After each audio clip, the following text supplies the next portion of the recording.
Bienvenue dans ce cours d'introduction à Amazon Web Services. Amazon Web Services, ou AWS pour les intimes, est en quelque sorte l'inventeur du cloud. Alors qu'est-ce que le cloud? C'est justement ce que je vous propose de découvrir dans ce premier chapitre. Vous entendez sûrement très souvent le mot cloud en ce moment. Et vous vous demandez, mais qu'est-ce que c'est? Tout le monde en parle. Il faut savoir que le mot cloud est devenu un petit peu un terme marketing qui est utilisé à tort et à travers. Mais dans ce cours, on va parler concrètement du cloud.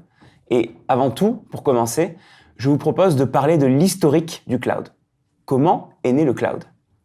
Pour comprendre ça, il faut remonter à 2002. À l'époque, Amazon existait déjà et c'était un gros site de e-commerce qui vendait de tout, des chaînes hi-fi, des livres, bref, de tout. Amazon a dû faire face à la demande qui grandissait chaque jour. Il y avait de plus en plus de visiteurs. Et du coup, ils ont dû installer de plus en plus de serveurs dans de très nombreux data centers répartis à travers la planète. Le souci, c'est que pour faire face au pic de charge, c'est-à-dire la période de Noël où tout le monde venait en même temps, ils ont dû installer plus de serveurs que ce qu'ils en avaient besoin réellement en continu. Du coup, ils se sont dit, et si on louait ces serveurs qui sont inutilisés le reste de l'année? On va pas louer la machine physique, le serveur physique qu'on peut toucher, mais la puissance de la machine, un bout du processeur en quelque sorte.